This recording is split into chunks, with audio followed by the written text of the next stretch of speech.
અરવલ્લી જિલ્લાના મોડાસા ખાતે નહેરુ કેબિન ધારકોને નવી દુકાનો મળતા શુભ લાભ કોમ્પ્લેક્સનું ઉદ્ઘાટન કરવામાં આવ્યું. શિવરાત્રીના દિવસે રાજ્યકક્ષાના અન્ન નાગરિક પુરવઠા મંત્રી ભીખુસિંહ પરમાર, મોડાસા નગરપાલિકાના પ્રમુખ નીરજ શેઠ તેમજ નહેરુ કેબિન એસોસિએશનના હોદ્દેદારો ઉપસ્થિત રહ્યા હતા. આ સાથે જ મોડાસા નગરપાલિકાના હોદ્દેદારોની ઉપસ્થિતિમાં આ કાર્યક્રમનું આયોજન કરવામાં આવ્યું હતું. અરવલ્લી જિલ્લાના મોડાસાના બજાર વિસ્તારમાં ઘણા વર્ષોથી કેબિન ધારકો રોજગાર ધંધા ચલાવતા હતા. જોકે ટ્રાફિકની સમસ્યાને કારણે આ કેબિનો હટાવવાને 89 જેટલા કેબિન ધારકોને સરકાર દ્વારા જમીન આપવામાં આવી હતી. તેમાં 89 દુકાનો બનાવી આજે રોજગાર ધંધા ફરીથી શરૂ થયા છે.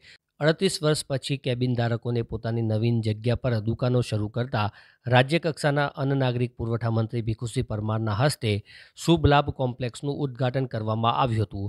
હવે મુખ્ય બજાર પરના કેબિન હટતા માર્ગ પહોળા બનશે, જેથી મોડાસાના મુખ્ય બજાર વિસ્તારમાં સર્જાતી ટ્રાફિકની સમસ્યાનો મહદઅંશે હલ થશે. રસ્તાઓ પહોળા થયા બાદ ડિવાઈડર કરવાની પણ કામગીરી હાથ ધરવામાં આવનાર છે. આ પ્રસંગે નવીન કોમ્પ્લેક્સનું નિર્માણ કરનાર બિલ્ડર કમલેશ પટેલ પણ ખાસ ઉપસ્થિત રહ્યા હતા. આજે મહાશિવરાત્રિનો પવિત્ર દિવસ છે. સૌને મહાશિવરાત્રિની શુભેચ્છા પાઠવું છું. આજે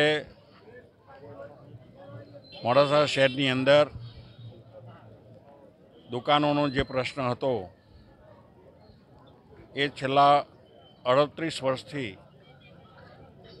જેની અંદર સતત કાર્યવાહી અહીંના આગેવાનો અને દુકાનદારોના તરફથી ચાલી રહી હતી, પરંતુ 38 વર્ષ પછી આજે એ પ્રશ્ન સોલ્વ થયો અને એ 89 દુકાનોનું આજે મારા હસ્તે લોકાર્પણ થયું, ઉદ્ઘાટન થયું.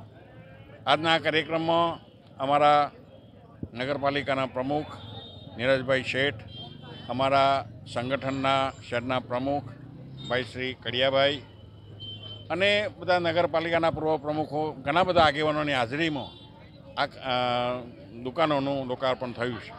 સમાચારોના સતત અપડેટ્સ માટે અમારા ફેસબુક, યુટ્યુબ, લિંક્ડઇન અને કુ પર ફોલો કરો.